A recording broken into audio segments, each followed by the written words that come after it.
पूर्ण हो गए वैसे हमारे शौकन को भी संतान हो जाए।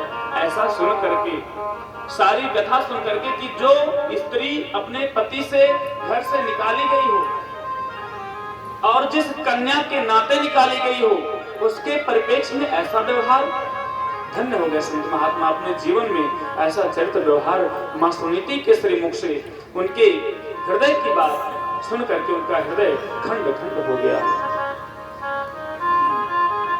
और आशीर्वाद देते हैं कि जाओ, आपके प्रताप से और आपके संतोष से उनको सुंदर बालक जन्म लेगा। और उसी समय जैसे संत महात्मा जाते हैं तैसे ही एक बार पिताजी की बहुत बात चली है, तो महाराज ध्रुव जी को याद आई पिताजी की। पिताजी हमारे हैं कौन? अभी तक अपने पिताजी का चेहरा नहीं देखे हैं, 4 वर्ष हो गया। अपने माँ से कहते हैं, माँ सुनीति से कि माँ अगर मैं महल में जाऊं तो पिताजी हमको पहचानेंगे? कहती हाँ हाँ, क्यों नहीं पहचानेंगे। इतना उनके मन में दुर्व्यवहार माँ सुनीति के नहीं था कि अगर जाएगा मेरा बालक, और राजा उत्तानपाद का ही बेटा है, मेरा बेटा हमारे पति का बेटा, और मेरा बेटा जब जाएगा अपने पिता की गोद में बैठेगा तो उसको उठा के फेंक देंगे, ये विचार मन में नहीं था। क्योंकि वो कहते हैं निर्मल मन जन सो मोहि पावा, निर्मल मन जन सो मोहि पावा, निर्मल मन जन सो मोहि पावा, निर्मल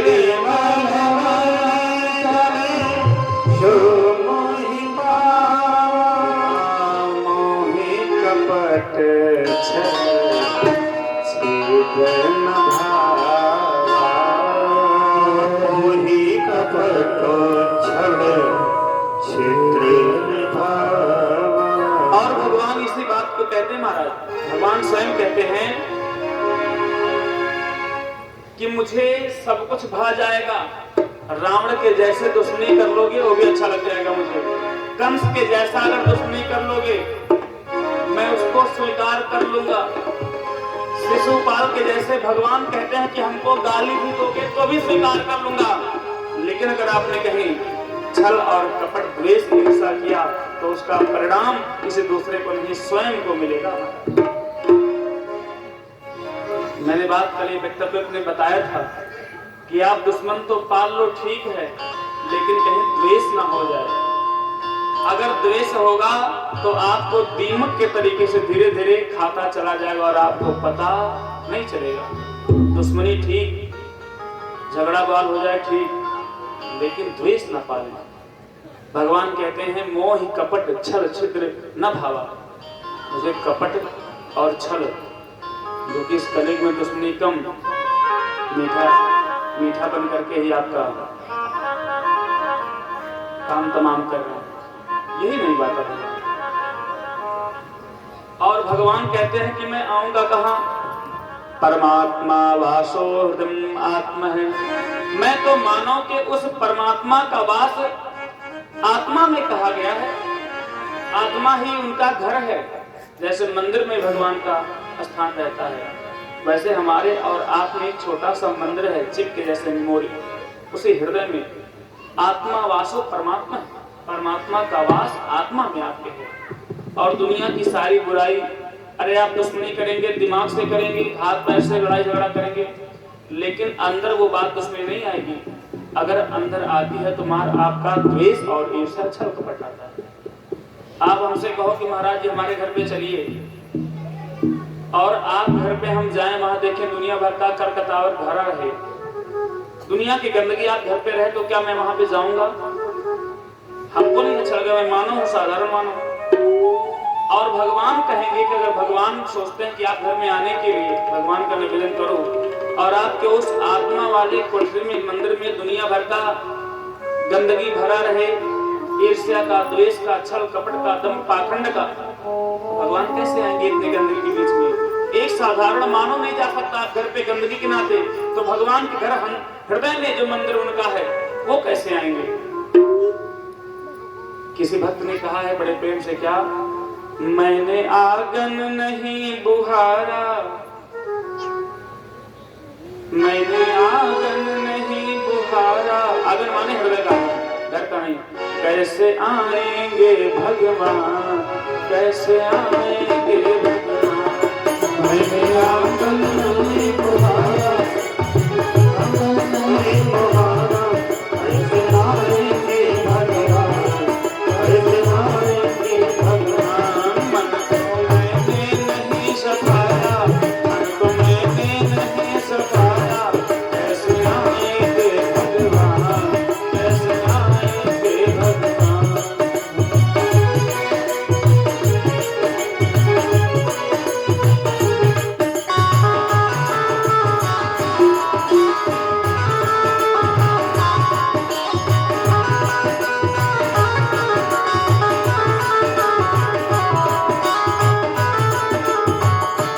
ये बात बतानी पड़ी इस पे कि निर्मल मंजन सोमह बाबा मोह कपट छल छिद्र न भावा, क्योंकि मां सुनीति के हृदय में मन में ये बात नहीं पता थी।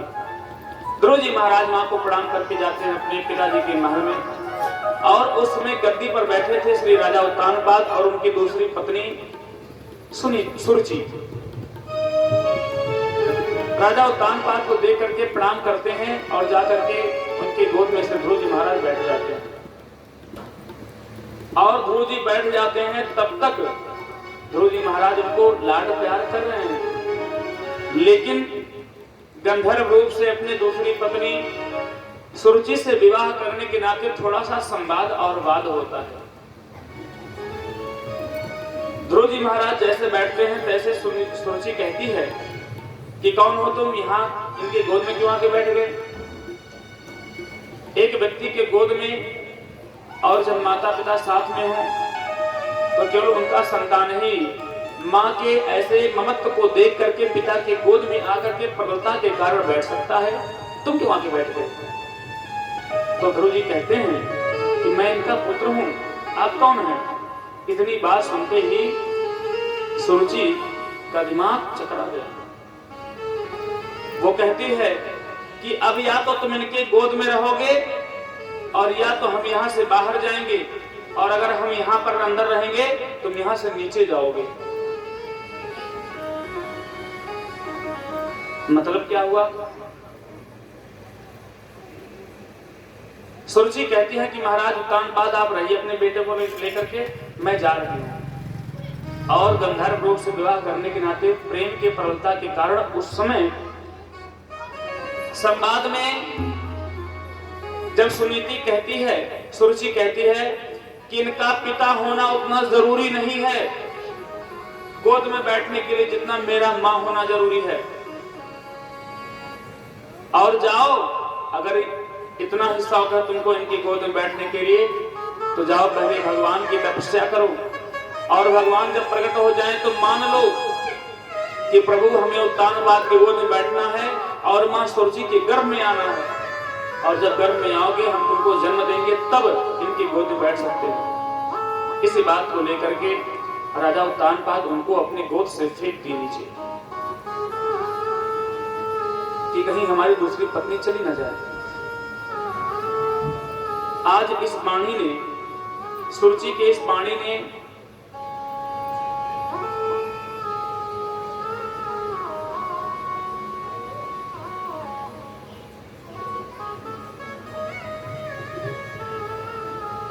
नारद पांचरात्र में नारद जी महाराज कहते हैं श्री सनकादिक जी महाराज जी से, जब ये भागवत कथा भागवत महापुराण में श्रवण कर रहे थे कनखल हरिद्वार में 4 वेदी बना करके, नारद पांचरात्र में कहते हैं नारद जी महाराज कि प्रभु ये तो भगवान और भक्त दोनों का अपमान करते हैं। सुरुचि कैसे। कहते हैं कि मानव का जीवन पाने के बाद हम इसके पहले पता नहीं किस योनि में थे, जानवर थे, कीड़ा मकोड़े थे, चूटा चीटी बिल्ली क्या थे, लेकिन कुछ कर्म हमारा बनता गया और हम मानव के श्रेणी में, मानव के इस योनि में आ गए। 84 लाख योनियां हैं महाराज, और 83,99,999 योनि में भटकते हुए हैं। अगर आप गिनना चाहेंगे तो 10,000 योनि तो अपने आंख से तुरंत गिन लेंगे। एक फल कोई रहता है, आम का मान लो, वो सड़ जाता है, उसमें कितने हजार कीड़े पड़ जाते हैं। एक चावल भी गिर जाता है नाली में, तो भगवान की महिमा देखो, जो लिखा रहता है कि कभी अन्न का कण और संत महात्माओं का क्षण व्यर्थ नहीं करना चाहिए, बर्बाद नहीं करना चाहिए। उसी बात को सत्य करने के नाते नाली में गिरा हुआ चावल भी कीड़ा बन जाता है, पता ही नहीं, तो लिखा है तो जानते नहीं, वैसे देखें कीड़ा बना है।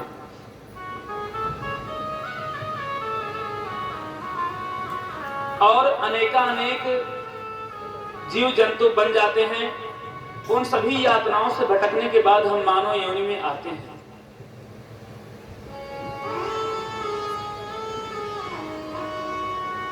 और जब मानव योनि में हम आ जाते हैं तो भगवान से निवेदन ये करते हैं कि प्रभु अब इसके बाद हमारा जन्म और मृत्यु से ये क्रिया छूट जाए, कहीं हम जाकर के स्थापित हो जाएंगे। कहते हैं पुनरपि जननम पुनरपि मरणम पुनरपि जननी जठरे शयनम। पुनरपि जन्म और पुनरपि मरण हमारा छूट जाए और इससे छूट करके हम कहीं पर स्थापित हो जाएं और दोबारा मानो कि हमें योनि में ना भेजेगा। और आज भगवान को प्रकट करने के नाते एक गूढ़ रहस्यावली की बात मैं बता रहा हूं। बहुत कम वक्ता भी ये बात बताते होंगे, जो पूज्य श्री गुरुदेव भगवान ने बहुत सहजता में बताया। गुरुदेव भगवान बताए कि मानव योनि के बाद व्यक्ति भगवान से निवेदन करता है कि छूट जाए, मानव भी ना बने। और आज सुरुचि भगवान का अपमान करके और भक्त का अपमान करके कहते कि जाओ भगवान को प्रकट करो, कह दो कि हम इनके गर्भ में आए। माँ के गर्भ में आने के लिए हम एक बार माँ के गर्भ में आ गए हैं और दोबारा भगवान हमको जब मिल जाएंगे तो हम फिर भगवान से मांगेंगे कि माँ के गर्भ में जाएं। नहीं, इस बात को लेकर के सुरुचि ने भक्त और भगवान दोनों का अपमान कर दिया। और उसके बाद वहां से ध्रुव जी महाराज चले आते हैं, अपने माँ से कहते हैं, माँ हमारे मित्र छोटे छोटे बाल सखा कहते हैं कि हम दत्तक पुत्र लिए गए हैं। दत्तक माने गोद लिए हुए पुत्र हैं। हम राजा उत्तानपाद के पुत्र नहीं हैं, क्योंकि उनकी पत्नी तो दूसरी है। आप कहते हैं उनकी पत्नी है, हम उनके बेटा कैसे हुए? और क्या पिताजी के गोद में बैठने के लिए हमें भगवान को प्रकट करना पड़ेगा? हम वन में जाएंगे, तपस्या करेंगे और तपस्या करके जब भगवान प्रकट हो जाएंगे, माँ भगवान जब प्रकट हो जाएंगे तो उनसे क्या मांगना पड़ेगा कि हम अपने पिताजी के गोद में बैठना चाहते हैं, तो माँ सुरुचि के गर्भ में आवे और वो हमको जन्म देंगे, तब पिताजी की गोद में बैठे। इस बात को लेकर के ध्रुव जी महाराज रोने लगे और रोते हुए ध्रुव जी महाराज कहते हैं कि माँ बताओ, क्या मैं अपने पिता का पुत्र नहीं हूं? माँ सुनीति कहती हैं, सुनीति का विचार देखिए, अपने बेटों के पर देखिए। कहती हैं दत्तक पुत्र नहीं हो, आप उनके पुत्र हो। लेकिन इसमें से जो दूसरी बात माँ सुरुचि बताई है वो भी मैंने आपको नहीं बताया। असली माँ तो आप दत्तक पुत्र नहीं हो, लेकिन आपके माँ हम हैं। और इससे बड़ी बात यह है कि हमसे सुंदर और अच्छी माँ तो सुरुचि आपकी हो गई, और जब आपकी माँ सुरुचि हो गई तो उनके पति इसमें उत्तानपाद हो गए हैं, तो यानी कि आप उनके बेटे हो गए। कैसे? इस बात को प्रमाण करने के लिए वेदव्यास जी महाराज श्री सुखदेव जी से कहते हैं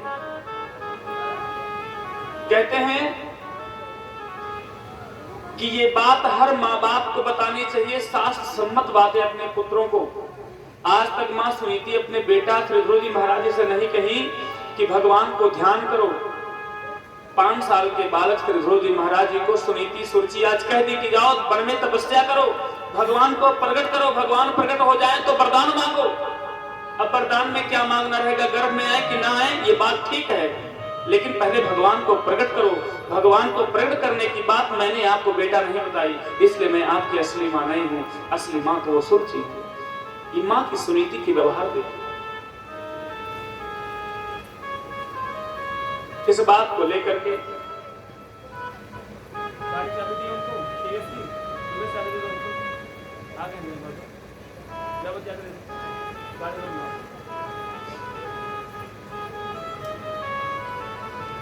कार लेकर के मत जाना, ठीक है? उसकी गाड़ी की चाबी। और उसके बाद में ध्रुव जी महाराज माँ को प्रणाम करते हैं, कहते हैं माँ मैं वन में जा रहा हूँ, अब 5 साल के बालक।